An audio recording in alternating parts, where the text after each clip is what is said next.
جب صبح کا وقت ہوتا ہے حشرات الارض بھی بلوں سے نکل کے رب کی تقدیس کے ترانے پڑھ رہے ہوتے ہیں.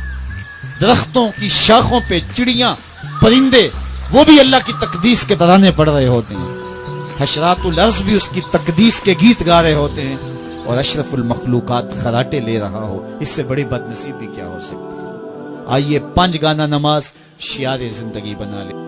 علماء نے لکھا ہے کہ یہ سارے درخت حالت قیام میں ہیں, چوپائی حالت رکوع میں ہیں, مینڈک تشہد میں ہیں, اور حشرات الارض سجدے میں ہیں, اور انسان اشرف المخلوقات ہے. اس کی عبادت میں درختوں کا قیام بھی رکھا گیا, اور رکوع بھی رکھے گئے, اور سجدے بھی رکھے گئے, اور قعدے بھی رکھے گئے, اس لیے تاکہ اس کی عبادت تمام مخلوقات کی عبادات کی جامع بن جائے. لیکن اس کے باوجود اللہ کے حضور سجدہ ریز ہونا پسند نہ کرے تو بتائیے کیسے رحمتیں اس کے اوپر اتریں گی.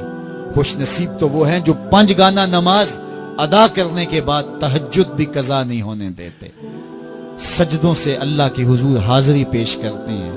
سب سے زیادہ بندہ اللہ کے اس وقت قریب ہوتا ہے جب سجدے میں سر رکھا ہوا ہوتا ہے. انسان کے اشرف اعضاء اس کے سر میں ہیں. بولنے کی قوت زبان سر میں, دیکھنے کی قوت آنکھیں سر میں, سونگنے کی قوت ناک سر میں, چکھنے کی قوت زبان سر میں, سننے کی قوت کان سر میں, سوچنے کی قوت دماغ سر میں, اور سر مالک کے در پہ. ناک بھی رگڑ رہا ہے, پیشانی بھی رگڑ رہا ہے, اور زبان سے کیا کہہ رہا ہے, سبحان ربی الاعلی, مالک مجھ سے نیچے کوئی نہیں, تیرے سے بالا کوئی نہیں. دیکھیے دولت تو کفار کو بھی ملتی ہے.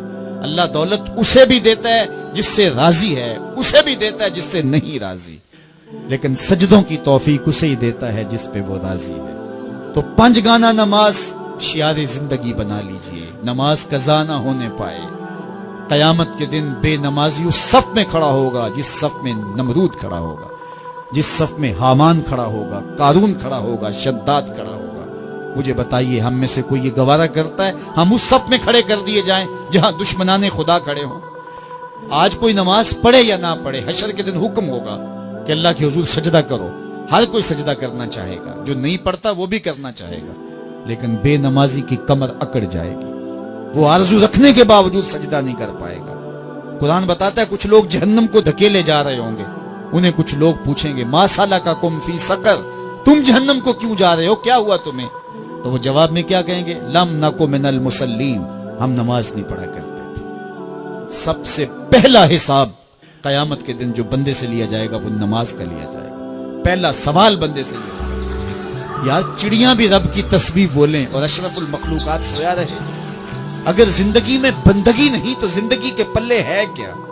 اس مجلس میں اگر کوئی بے نمازی ہے تو آج عزم مصمم کر کے یہاں سے لوٹے کہ آج کے بعد نماز نہیں چھوڑوں گا. اچھی بات دوسروں تک پہنچانا صدقہ جاریہ ہے. ویڈیو زیادہ سے زیادہ شیئر کیجیے.